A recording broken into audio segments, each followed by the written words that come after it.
Morning everybody, Steve Taylor from Unique Authentic Living, and today I'm happy to say we've got Eddie the Eagle Edwards with us today. Great to meet you, Eddie. Thank you. Real pleasure. Thank you. I've got to say, I watched the film again last night and I loved it. It was such a feel-good film, and I think it gave a real insight into your journey and what you sort of went through.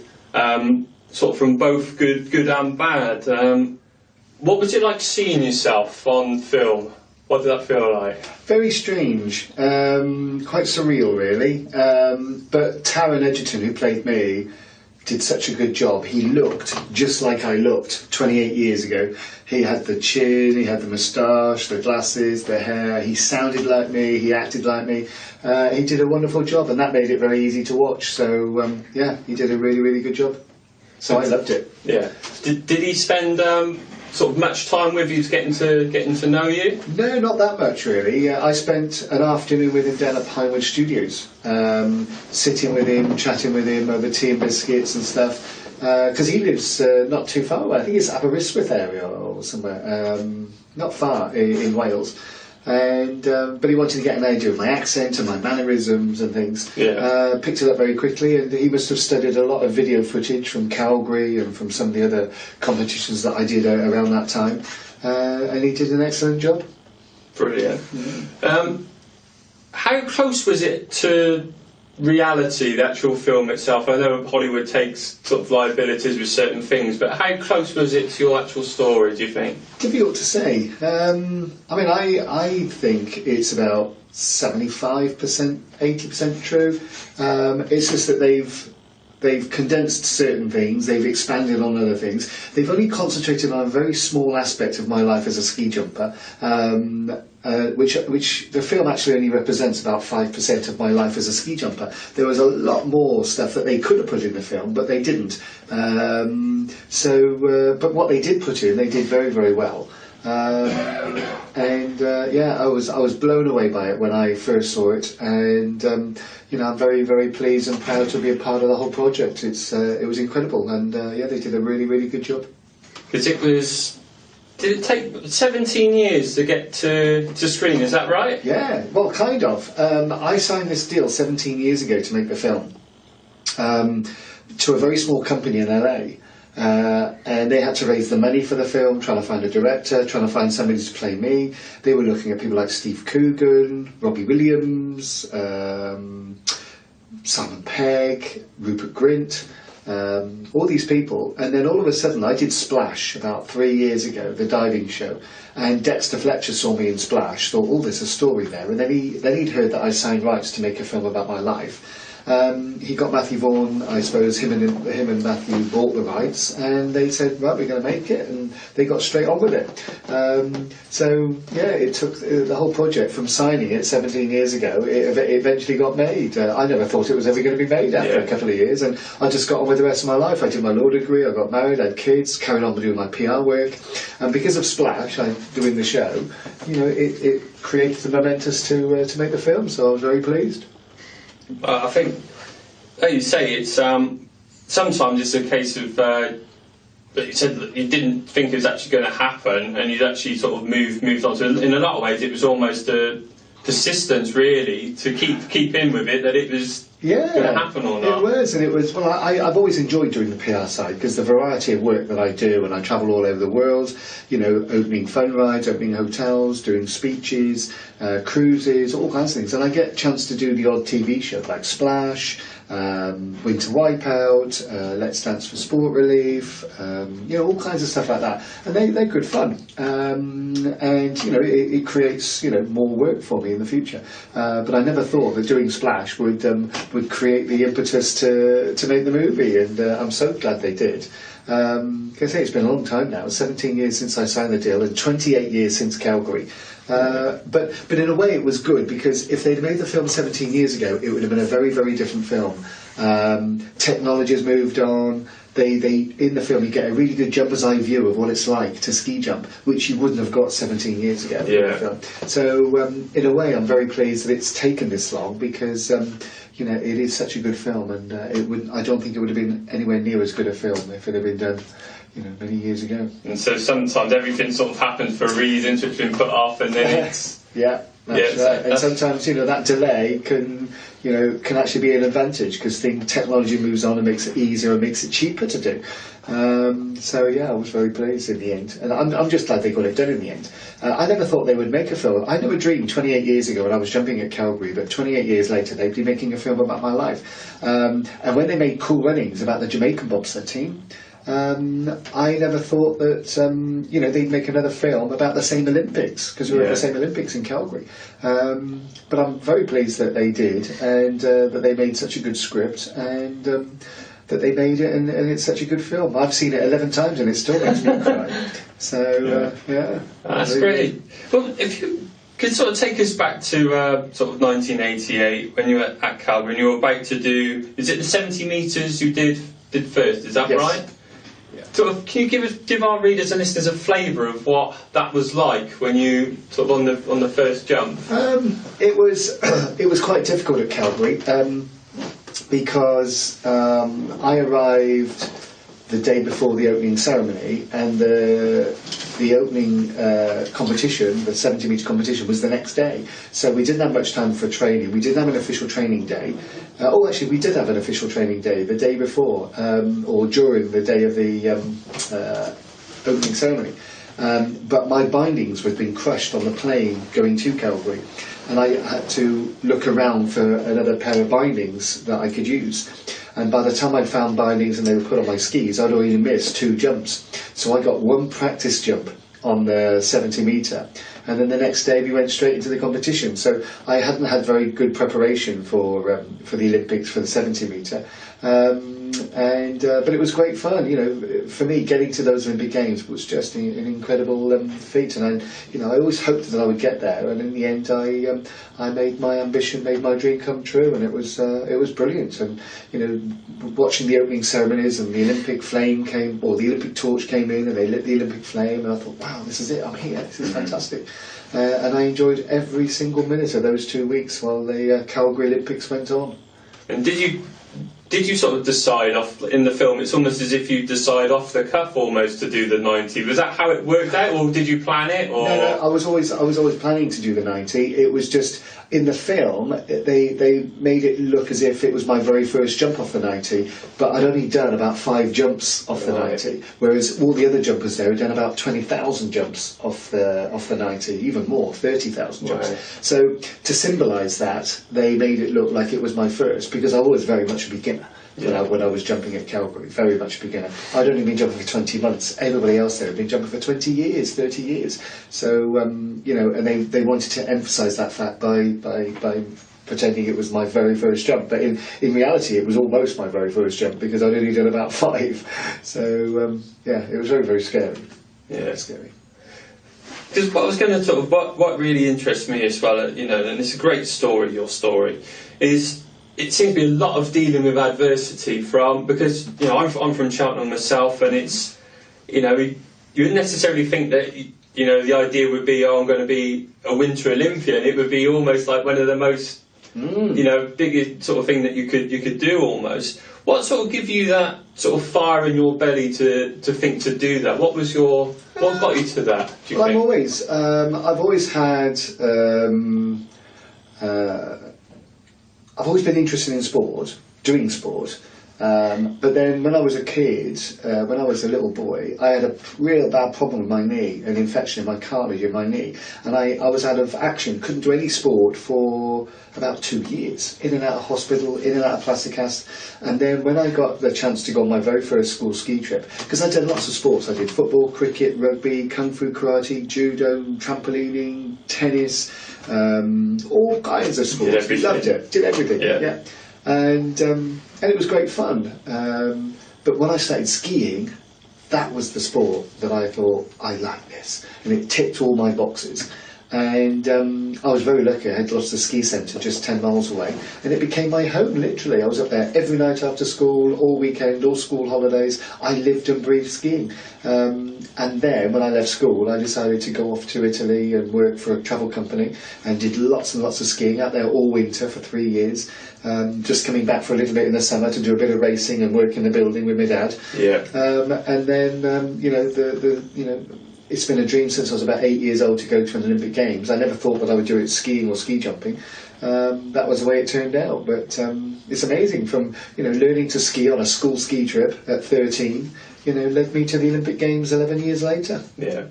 Was it almost that it was like an obsession almost, in some sort of ways, that it was something that you had to do, and you would just do whatever was required to get to your goal? Absolutely. And to do sport, well, to do anything, and to be good at it, I mean, to be very, very good at it, you have to almost become obsessed with it. And that doesn't matter whether it's sport or in business or anything at all.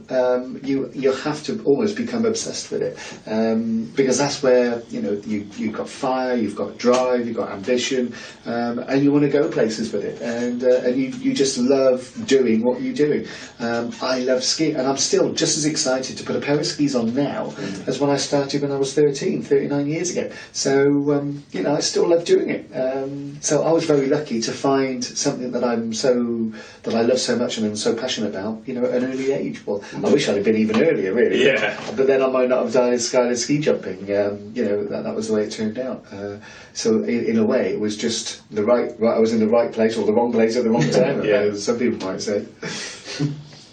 So, your sort of plans and goals, what you do sort of today and moving forward, what are your sort of future dreams and aspirations now, do you think? Difficult. I don't really have a set goal, as it were, at the moment. I am just trying lots of different things, see what I like doing, see what pays the bills, brings money in so I can live and pay the mortgage, and just I am being open to any kind of opportunity that comes my way. So I haven't got any set plans at the moment. I'm just doing as many different things as I can, from lots of different sports. I do lots of things. I do lots of walking, I do lots of cycling, even things like London to Brighton, Johnny Goes to Land's End, Inverness to London, cycling, that kind of thing, lots of charity work. I'm still doing a lot of speaking, after dinner speaking, motivational talks.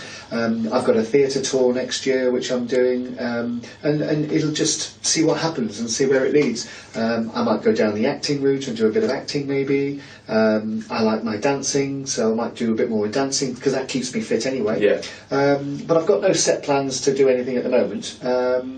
Just do everything and see where it leads me. So well, that's quite a good way, because sometimes by being open-minded that way, these great things do tend to happen and come up, I take it. Well, that's right. And when I started skiing at 13, I never, I always hoped that I would be able to go to an Olympics, but I never ever thought that, that I would ever get there. But my path went so many different places. Working in Italy and then scraping food out of bins, sleeping in cars and in cow sheds, and living in a mental hospital in Finland, and going to America, and it took me all over the place and all over the world, and I've met lots of really interesting people, and it was great. And for the last 28 years I've done so many different things, travelled all over the world doing very, very interesting things, meeting lots of interesting people, and just trying different things out, and they've been absolutely amazing. I've done parachuting and car racing and truck racing and all kinds of stuff like that, and it's been brilliant. And I want to keep doing that, and then see which really sort of grabs me and think, oh, I like this, and plus if it earns an income as well, then I might sort of go down that route. But who knows, I might do anything. I'm sort of open to offers and open to new experiences, as it were. And have you any thoughts of doing, because you've done a book before, haven't you? Have you thought of doing another book or anything like that? I will be writing another book. The book that we wrote back after Calgary was a very quick book. It just had the funny stories about me getting to the Olympic Games and what the papers were saying. but my new book will have all those funny stories in, but also the blood, sweat, tears, the fight, the struggle, and then what happened after Calgary, and then bring it right up to date. So it'll be a much more complete book.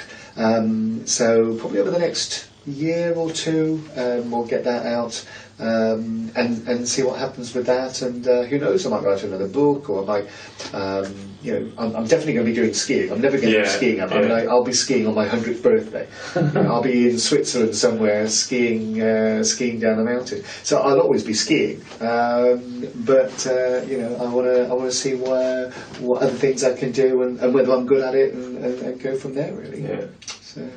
What I was going to add, sort of going back to sort of seeing, especially like the media scrum and everything in the film after you've done your 2 jumps, is some people might say is that part of the Eddie the Eagle is almost like a character that you play. Is that a sort of fair thing? Is there certain things that you think, well, and to protect yourself, because there's also a lot of times there's a lot of negativity in certain bits of the press. That's right. Can you sort of explain a little bit about that? Yeah, it is. I do have different personas almost, different personality. Because when I started skiing, when I got good at skiing, which didn't take long, probably 6 months, I started to get really good. Because I was up there every night after school or weekends, so I was skiing a lot. And the better I got, the more confident I got. So Gloucester Ski Centre was my kingdom, and I was the king. I was the best, and that gave me so much confidence. And but also because I loved skiing, I was always laughing and joking and having fun and doing silly things. Dressing up and jumping off the bottom of the slip into the car park and jumping over fences, jumping over people. Just for a bit of fun, for a laugh. And so. I was always like that, but then take me away from that ski slope and put me in a nightclub in Cheltenham, and then I'd be in the corner. I'd watch people, but I couldn't go up and to ask a girl out to dance or out on a date. The only women I've ever asked out on a date have always been on the ski slope, because that is where I'm confident. So that's where it came from. But when I got to Calgary, of course, because I'm skiing, I still love doing it, and I'm still happy and confident and that kind of thing. But that helped me a lot to overcome a lot of the hardships that I had, the sleeping in the car and in the cow sheds and all that kind of thing. But also it helped to protect me from the media as well, because the media took, at times I was the flop, the failure, the super flop of the Olympics and all that kind of thing. But I used my humour to protect myself from that as well. And I knew when I went to Calgary that my ski jumping wasn't going to set the world alight. But I wanted to get a little bit of attention, especially in the UK, and try and turn that attention into sponsorship, and then make it easier for me to go for the 92, 94, 98 and 2002 Olympics. Unfortunately, it was so successful to the point where I got more attention than the guy who won the event, and the authorities didn't like it. But the media loved it, everybody else loved it, I loved it, and it was great, great. But it was sort of protection as well. But I never thought it would be as successful as it was. So in some ways it was skiing and allowed you to be that part of your character, whereas normally you may be more introverted, sort of quieter. Yeah. I think there's two. I'm sort of Eddie the Eagle is the extrovert, Michael Edwards is the introvert, and I think they work very well together. It's just, but all my friends kind of, know both really, and they do see definite differences. I am. I switch into almost Eddie the Eagle mode, and then when I'm at home and doing my building and plastering, I'm sort of much calmer. I still have my moments where I'm always having a laugh, even on plastering, we're always having a laugh. But not quite as out there as I am when I'm skiing. Yeah, excellent. What I was going to ask as well is sort of, for youngsters out there or people that have seen the film and it sort of inspired them and they've got their own sort of dream that they want to work towards, what would you sort of say, sort of a few words of encouragement? Because it's not easy to start something off, and a lot of your story is, like I said, is around sort of persistence and keep going. What would you say to those people, whether they're a sportsman or in business or? I think the best thing would be just to never give up and always hold on to that ambition, that dream, because who knows, it might just come true. But if it doesn't come true, you might get 10% of the way there, or 50% of the way there, or 3/4 of the way there. But the fact that you're still aiming to make that ambition come true, and if you're doing something that you love doing, you've got a great life anyway. You're doing something that you love, and still strive to where you want to go by all means. But but even if you don't get it, you're going to enjoy the journey anyway, because you love doing what you're doing. Work hard, and who knows, you might just get there. And sometimes that path might take you slightly to the left or to the right. Sometimes you've got to think outside the box a little bit. If you want it badly enough, I think you've got every chance of getting there. And that's what I try and promote when I go around and do motivational talks and things, is just always hold on to that dream. I had daily goals, I had weekly goals, I had monthly goals, yearly goals, and then I had my ultimate goal, which was the Olympics, and I never lost sight of that. And so you broke it all down into day, week, month. Absolutely, yeah, because that Olympic goal, was so far away, it's sometimes difficult to drag yourself out of bed in the morning to go to the gym or go for a run, because you think, it's 5 years away or 10 years away.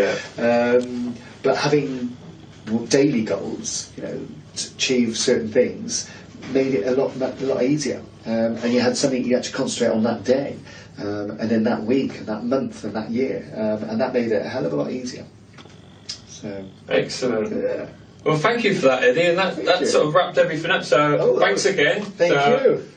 Great talking to you. We'll be posting the video as well on our social media, on Facebook, on YouTube as well, and we'll be sharing that out with all our listeners and readers. Also, take a look at our website, which is www.uniquemediagroup.co.uk, and have a look at the content that we've got on there. So a big thank you again to Eddie. Thank you. Big thank you for Chris Abbott-Thomas as well for helping us out with the visuals, and thanks again to the Bear at Rodborough for hosting us today. So have a great day.